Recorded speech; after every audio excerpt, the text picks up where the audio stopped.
It's and inside the live highlights today, we're going to be having Caribbean gospel recording artist Sherwin Gardner from Rima, I think, yeah, in Trinidad, but now he's in the Bahamas, and of course, he's done some great music over the years, and he is going to be joining us and talking with us. And if you are on Facebook or YouTube, you can see him live as we're live with Sherwin Gardner. Sherwin Gardner, good afternoon. Thank you so much for joining. Thank you for having me. It's good to be on the inside, man. Yeah, man, definitely. All right. You have a storied history in gospel music, and you've had a great impact both regionally and, of course, internationally.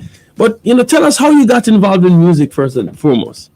All right, so firstly, let me just say again, thank you guys for having me. Good to be on the inside. You all got me on a good day. Actually, a little bit free this afternoon. But yeah, I started really young. I started from the age of 5. I'm from a musical family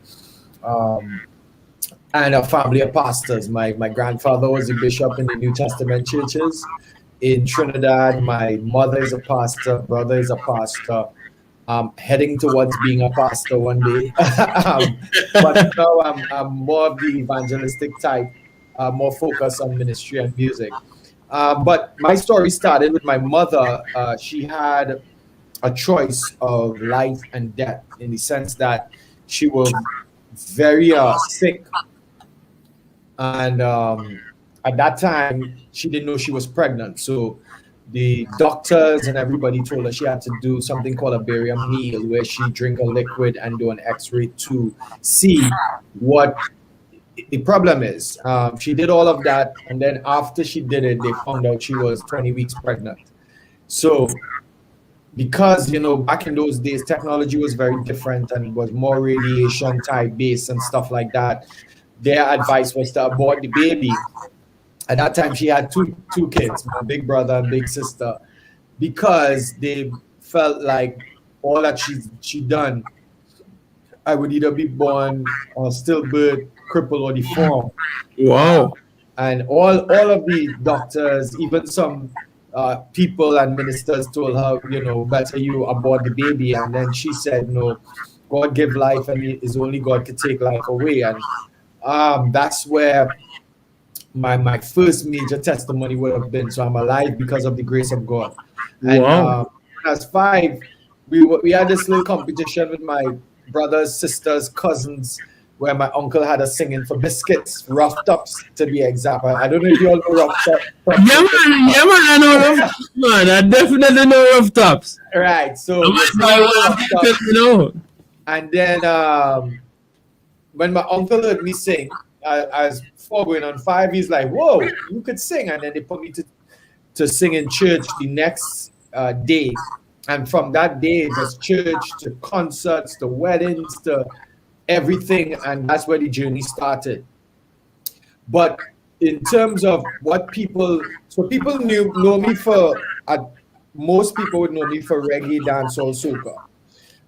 But when I really originally started, I started in contemporary gospel. So that would be Tomorrow, People Need the Lord, God Be the Glory. You understand? So it's more of a singer kind of thing. But in 1991, between 1990 and 1991, is when in Trinidad in particular, there was this movement of dancehall and reggae. Now, I've never been a fan of reggae in those days because I grew up in church. Yeah.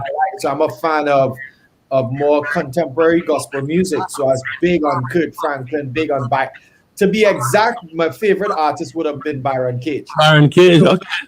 So after doing that reggae, going to school, you're hearing reggae, reggae was super big, then Sizzla Kalonji came, Anthony B came, and reggae was just becoming the thing. So everybody knew I could sing in school days, so they would be doing their DJing, and then they would say, sing a hook.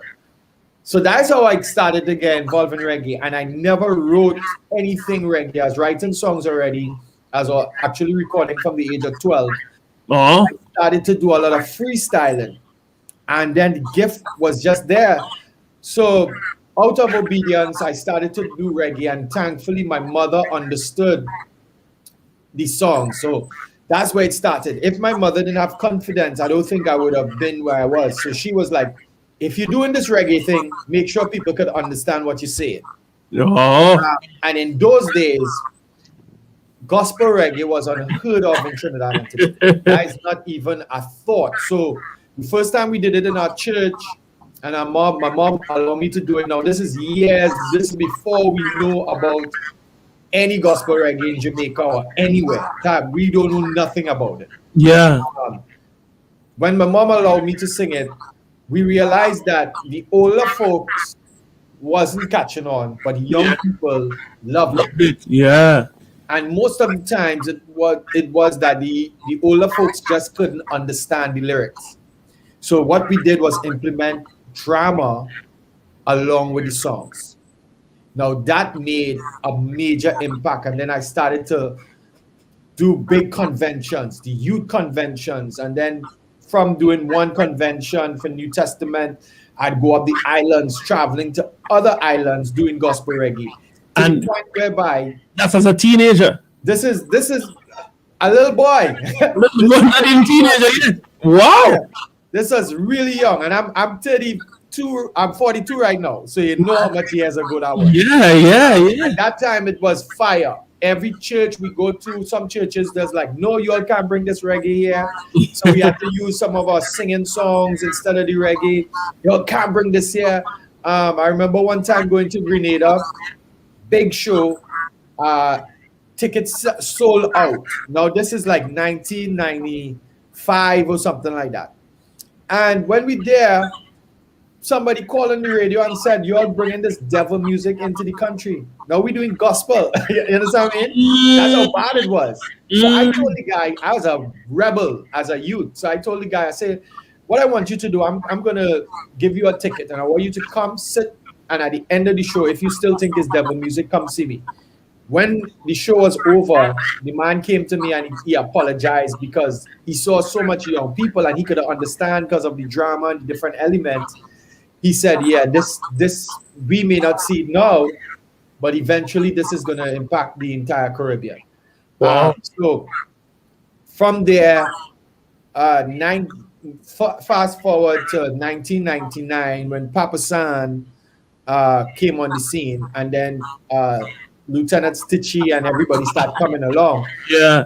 That made the major change for us. So even though we're doing it all these years, that change came because now people could identify people from the world Yeah, doing doing it. it, Mm-hmm. now doing it for God. So that kind of put a stamp to it, and from there, it just changed everything. You know what I mean? But for my first love was always I would say that gospel song like Byron Cage. Yeah, yeah, the The contemporary. other fight for me would have been, I remember coming to Jamaica the year 2000. That was for one of the uh, New Year's Day shows. I can't remember what they used to call it. It was on New Year's Day. It was a Genesis. Genesis. Genesis, I think it is the name. And we used to put a lot of progressions in our dancehall and our reggae. And every Jamaican was mad. Like whenever, every time they hear runs, they're like, "This is not gospel, it's reggae. You gotta keep the groove." And we were like, "No, we wanna merge it up we wanna merge it up a little bit." Yeah. Fast forward, years later, now everybody doing progressions and runs Yeah, and yeah, moves. yeah. So you really feel like a pioneer, but something I want to draw back to what you said. As a young, teenager, you had that boldness to stand up to an individual who criticized you on radio. Where do you think that boldness came from, though? Because Well, the main thing would be the Bible says to train up a child in the way he should grow. So when you're old, you shouldn't depart. You have to understand. We have to understand, even as a youth, I kind of understand that, hey, this is bigger than me. So it wasn't really about me. So even though I was singing from the age of 5, when I was 10 years old, was the first time I really encountered God. So I remember singing in a big venue in Trinidad. Mhm. And while I was singing, I felt this move, and people started to run to the altar and crying. I was singing worship song, and then on the stage while I'm singing, I'm saying to myself, "Yo, this is not me. I'm not doing this. I have to be something greater doing this." You understand what I mean? Mhm. So from that moment, even when I started to do gospel reggae, it wasn't never. I always remember that, hey, it's not about you, it's about God. So it didn't matter what people told me at that time, or what you tell me at that time. You can tell me that I wasn't doing something for the right reason because I understood as a youth, and I'm seeing the impact. And the Bible says, "But from your fruits you shall know them." When I start seeing those fruits and I seen young people drawing to Christ, people being changed, I was like, nothing you can tell me. I remember going to a church where a pastor tried to use his influence because he was a notable, powerful man of God to tell me that what we're doing is not of God in the mic. And I said, let me tell you something. First of all, I pulled back the mic from him. I said, first of all, you are not my covering. That's number one. Number two, I am a pastor's kid and I know the mandate upon my life. So don't come publicly to tell me an emotional testimony because you don't like reggae that what I'm doing is of the devil. And I Wow. suggest that you apologize before in front of these people the same way you said it to me. So, Mhm. and I was about 16. Wow. You Wow. understand? Because you got to remember, I grew up in church. So you My mother is understand? a pastor. I understand. Yeah, you understand it. You Yeah. understand what I mean? So I understand when sometimes people could be emotional because different people have different tastes, but tastes have nothing to do with With mandate or the the truth. Bible or what God is saying to someone. You understand what I mean? And Yeah, a yeah. lot of times I think that the people get confused because of notoriety and how popular a pastor may be, that if he said it's rule, but you have to understand what God is saying to you, and that is why it's important. I know people have this tricky thing about having a covering and, oh, you shouldn't have a covering. But a covering is just simply somebody you can go talk to and give you advice and you can heed, and you then now go to God and say, God, what are you saying to me? What are you saying? What is my choice? What is my path? What is my direction? And just somebody to be able to help you, guide you as a young person in particular, and especially as a minister. Okay. Wow. Wow. Wow. Wow. Now, tell us about what you've been involved in apart from the actual singing. Have you, did you learn to play an instrument at that time as well, or was it you were engulfed only in singing? No, no. So growing up in church, you kind of play everything. So I could play drums, guitar, bass, Okay. everything. But I really started learning. I was very interested in production. So from 12 years old, the first time I got to go in studio, and I asked the guy in that studio at that time if I could just learn from him. So I started doing production from maybe when I was 14, 15. When I became about 17, 18, then I had my own label. So I really helped produce and a lot of the major artists that came out of Trinidad back in those days were all Mm. under that camp. And when I met Monty G in the Bahamas, we had a label called Lion and Judah Songs. So we were kind of merging the artists from Trinidad, the artists from Bahamas together. And then we went together alone for Trinidad as Flow Masters Records. So Tico and guitar, everybody basically passed through our studio. Where I remember 2001, 2002, I got to produce tracks with Prodigal Son. I got to produce tracks with Chevelle Franklin, Gotti Gotti, different people. So I was Yeah. producing for a lot of people throughout the Caribbean and stuff like that. Wow, so young. I mean, when you're telling me that, at 14 you're learning to produce and you had the wherewithal to say to the producer at 12, I want to learn from you. I mean, that's definitely something that's not normal for someone at that age. Yeah, I mean, I remember my friends in school when I told my friends in school years ago. I actually met one a couple of years when I went back to Trinidad, and he reminded me that I said, I'm gonna own my own studio one day, and I was like 12, 13 years old, and Yeah. those days they were laughing at me because they were like, nobody could see that in those times. Fast Hmm. forward to now, I mean, I have two studios, so it's just like Wow. once you trust God, and you understand purpose. But I must give kudos to my mother in particular too, because my mother really supported us as a family in terms of our goals and our visions and what we want to do, and that would have been one of the most helpful things, because when your parents kind of seeing that, hey, Yeah, this is you something for think you. I have a gift, and they give you the tools to go forward.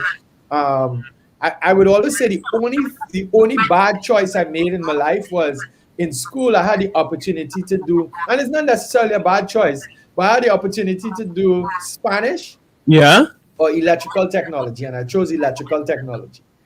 If I chosen Spanish, because I sing songs in Spanish now, where I Yeah. have to get help to do it. But if Yeah. I chosen Spanish, I would have been fine. You know what I mean? I But get you. outside of that, yeah, man, everything else, God has been faithful. How did you balance, that level of involvement in ministry at an early age with schooling, though?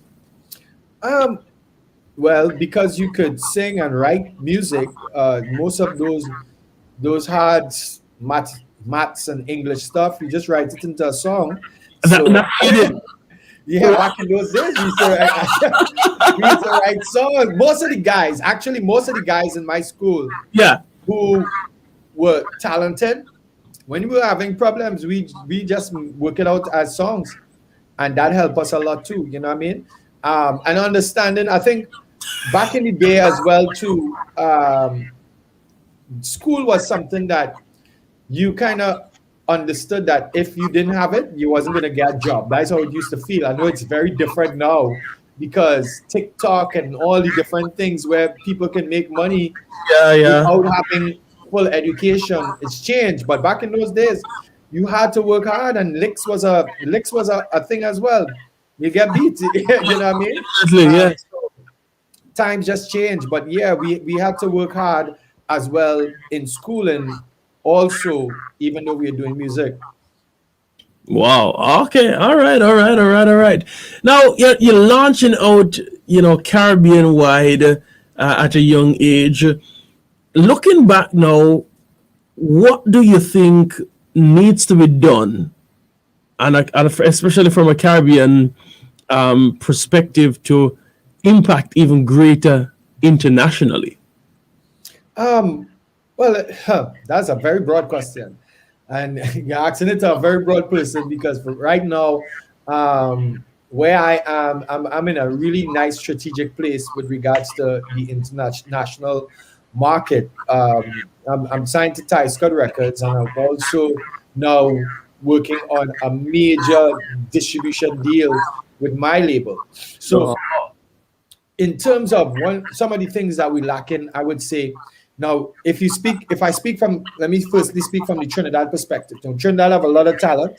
Jamaica is one of the islands that have splendid, lots of talents. Like, even some of the talent that I know from Jamaica, the rest of the Caribbean don't know.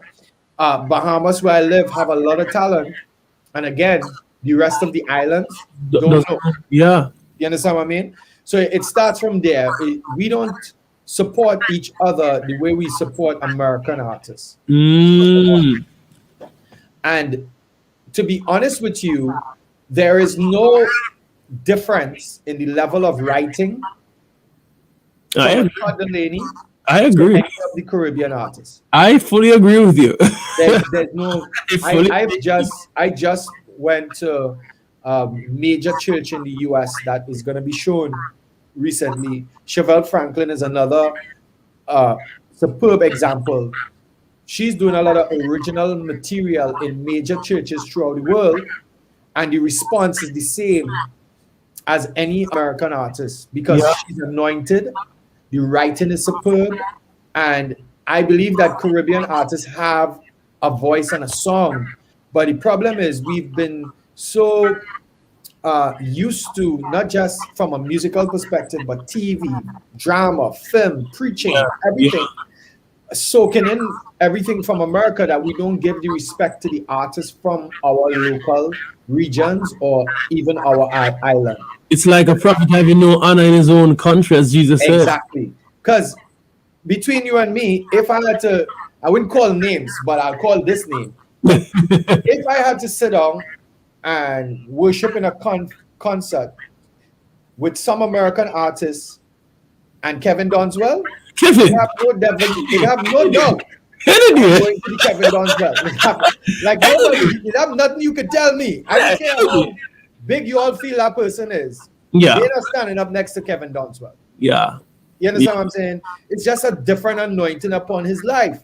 But yet still, in some of the islands, they still don't really know who he is. They still don't understand the impact of his anointing.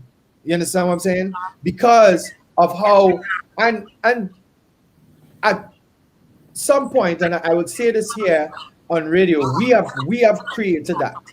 We have caused Mm, that as well in mm, terms of us as Caribbean artists as well. You yeah. understand? Because you have to roll with the punches and roll with the times, whereby sometimes you have to invest in yourself and you have to move. Mm, Americans do that a lot, so and we so don't see it.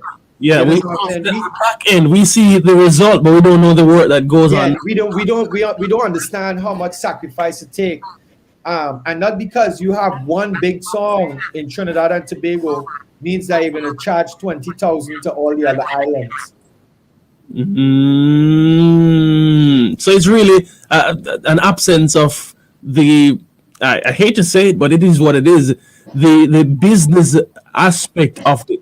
Of it, that in itself has created um, A a lot. Oh, problem for a lot of the Caribbean artists, because now you're looking at, if somebody is a promoter, and then this is just a little quick business lesson. If I'm a promoter and I bring three Caribbean artists and the crowd is only 400 people, but I bring one American artist and the crowd is 50,000 people, who am I gonna choose? yeah, You business. see? Yeah, All right. So and not that they are worth more, It's just that the fact is we perceived. have we have been the way we've been doing things in the Caribbean, we don't even push each other enough for people to say, well, yeah, I need to see who this Kevin Donswell is, or I need to see who Sherwin Gardner is, or I need to see who DJ Nicholas is. Wow. Because we don't push each other enough. It's just like, oh, that's my brother DJ Nicholas. Oh, that's just my friend, Yeah, Sherwin. You understand what I mean? yeah, So we have to respect each other's anointing and respect the sacrifice, because I listen to some songs and I'm like, yo, the Caribbean is just on another level, bro. Like, yeah, why yeah, is these songs still in the Caribbean? Like, these songs are supposed to just go. You understand me? yeah. So it's just many things that we have to do in terms of support, that would really take it to another level. Definitely. I really appreciate you sharing that because I remember years back when I saw that you were signed to Ty Scott, and Ty Scott, for persons who might not know, also signed Kilante Gavin and some other, Right, big, right. big names from North America that, are perhaps a bit more popular. But I thought that huge for a Caribbean artist at the time, because I was saying, at the time I was questioning. I said, why aren't more Caribbean artists? I'm from Jamaica, obviously. Why aren't more artists that I can relate to signed at this level?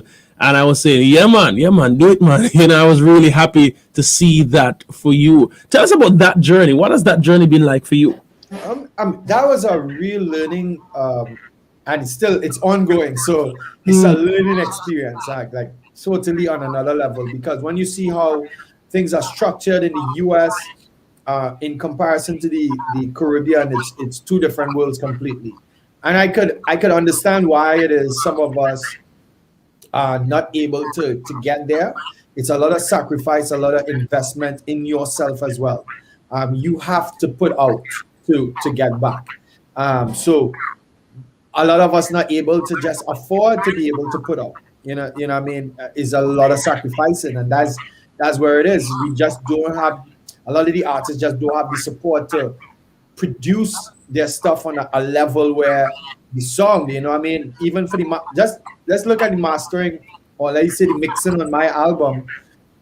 You're looking at if I'm doing it in the Caribbean in comparison to me having to send it abroad, it's two different levels of payment mm, to get to that place that they wanted. You understand what I mean? yeah. So there's a lot of factors in it that we just have to learn, teach each other, because recently I have shown people where we are wasting money by doing things a particular way when it is proven that there are guys in the Caribbean who could actually do it and do it just as good as those other guys. I mean, I believe that. I certainly believe that. Certainly believe that.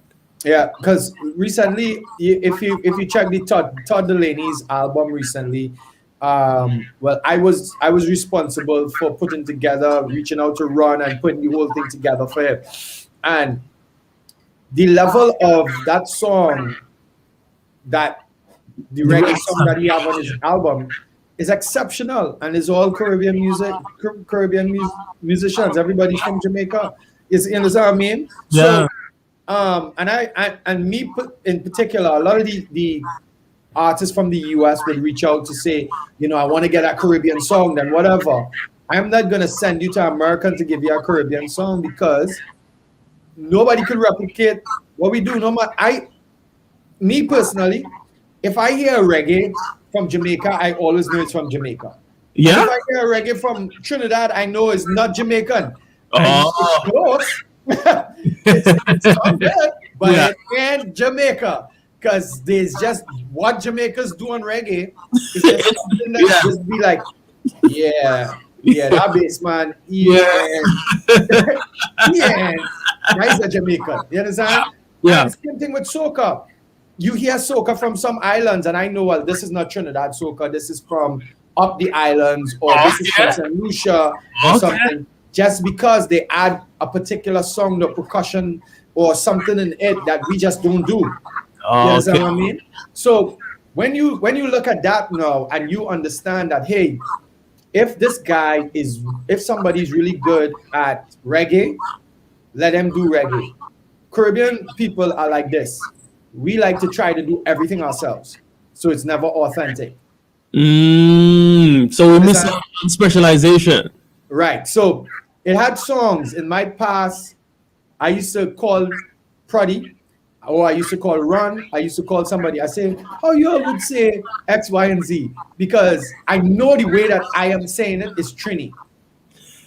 I grew up Jamaican. You understand what I mean? So Yeah, I man. don't know exactly how Jamaicans speak. So for me to get the line to song right, I have to call somebody and do my homework to say, you know what I mean? Because Trinis will say things like, "Give me a blind there, bro."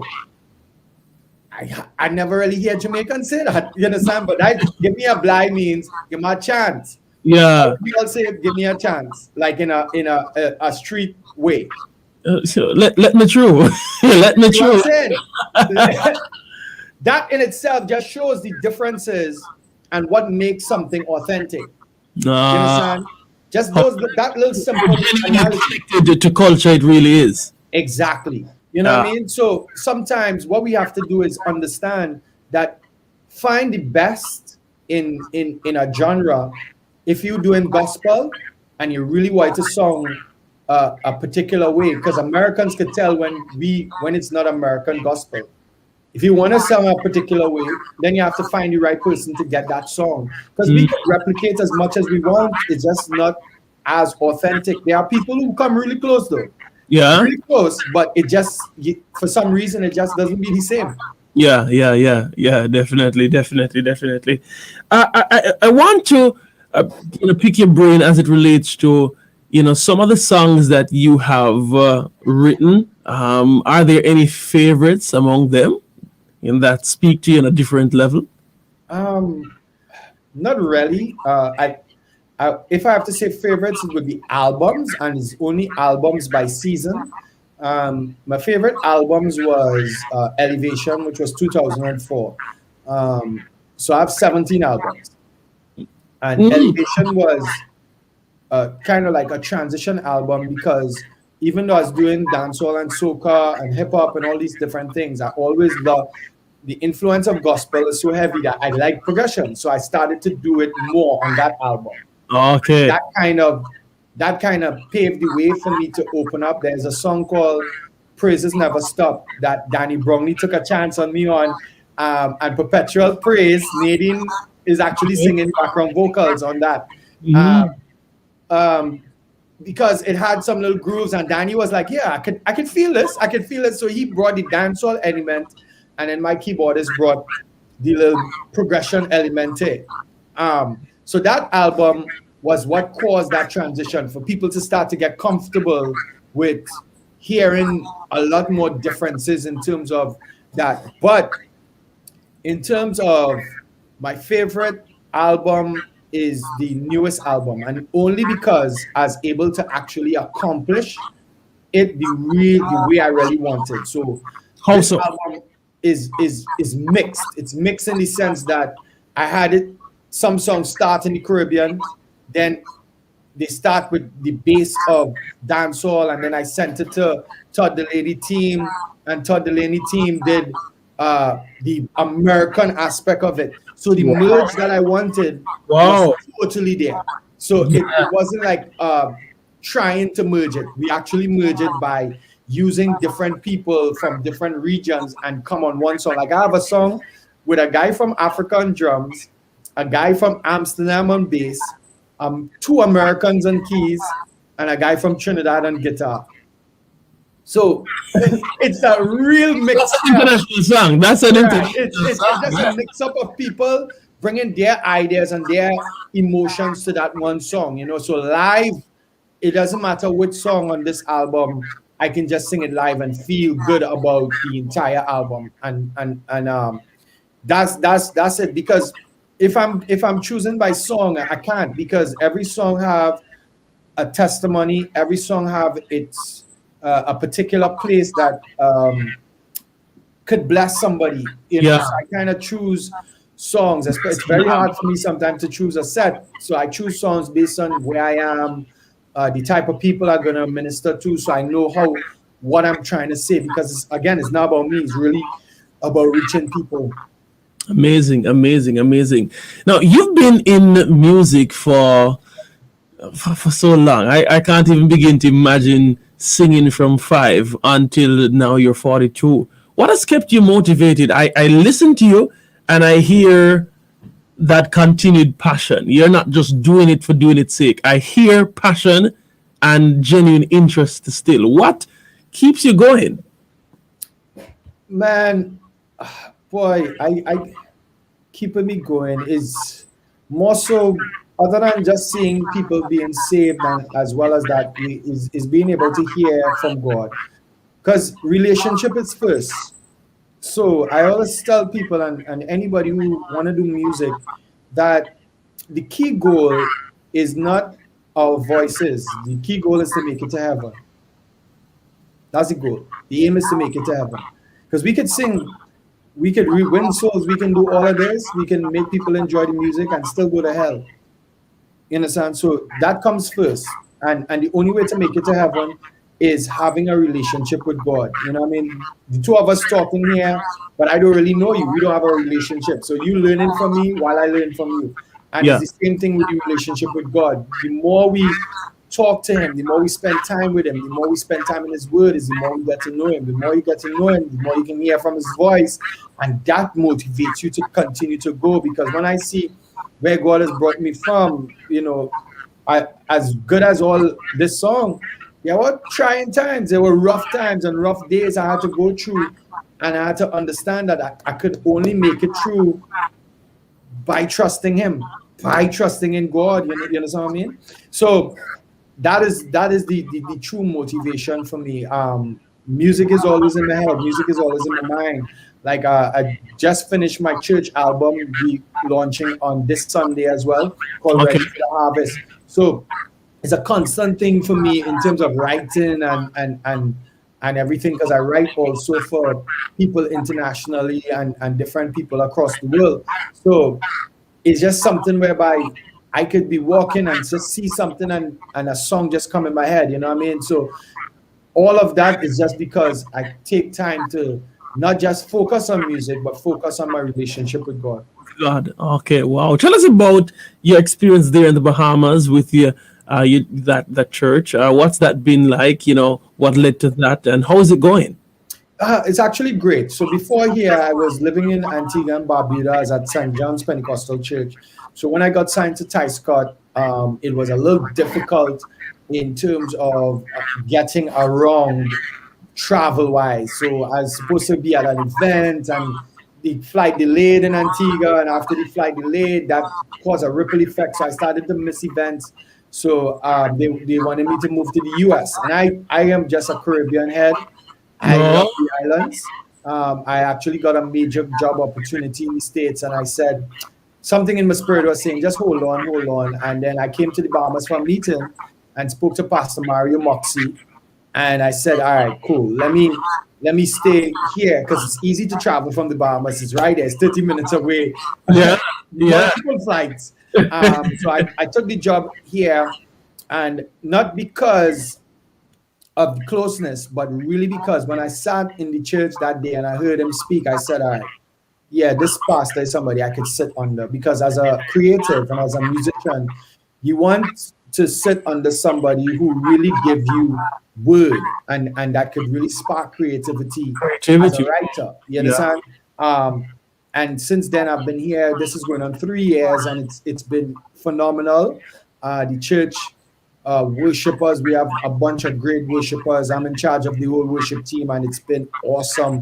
I've written numerous songs since I've been here, Wow. and still writing. So that's just a blessing, to sit under great leadership and be able to help you grow. And I've learned a lot because our church is much different from the average churches I've been to In the in Caribbean. in the Caribbean. Yeah. Oh, wow. How has COVID-19 affected you as a creative, as a gospel artist? Well, in two ways, I'll have to answer this twofold. It impacted me in a very good way, in the sense that as a creative, you're dependent. It make you now have to go back to the start where you have to be dependent on God. All Mm, right. And that in itself, when the pandemic started, it was very difficult for me at first because I had some major events lined up with label and different things, and all of them got canceled. This was in March, and I was like, wow, I'm wow. looking forward to this. You know what I mean? And then one day I was just sitting home, and I was on Instagram, and I was playing my guitar and worshiping, and it jumped from being like 30 to 100 to 500, and then the numbers keep going up, and I was like, what? So every Monday I say, all right, I'm going to do something called midday praise, and I started to do midday praise every Monday. I just come on lunchtime and worship right in my living room, and it became something huge. Yeah. People looking forward to it every single week. I did that for 9 weeks, and after the ninth week I took a rest because just God just started giving me songs. So I stripped my album. My album was supposed to release in 2020, and I stripped the album. God gave me all new songs. God told me all them worship songs and do this, and that's what the new album pointed up. Came out of the pandemic, Wow. and it was something whereby you just learn that you we have limited time here, whereby we have to make the best use of our time as Christians. We can't complain. You understand? Pointed up is really about directing your praises upward to heaven. Because as soon as the pandemic hit, everybody's looking down, everybody's sad, everybody's downward. No, we need to point our praises up, direct your praises straight to Him, because when the praises go up, the blessings come down. And we need to make sure that everything that we do, we always keep our eyes focused on Christ.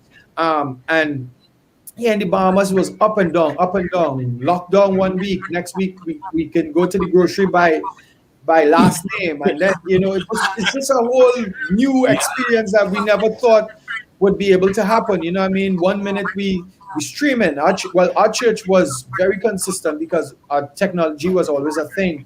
So we were able to pre-record a lot of the stuff, stream a lot of the stuff live. Sometimes I did worship from home, all different things. You know what I mean? So we Yeah. we Yeah. even though the building was closed, the church wasn't closed. Our church never Never. closed. It was always doing something. We had small groups online. We had everything going. So everybody felt that love still and connected, but coming out of it and moving now where I'm starting back to tour now and all of that, it just gives me a greater appreciation and a deeper uh, impact in terms of what I say, how I say what I say, and really being able to have that testimony because I made it through this without having COVID once. You know what I mean?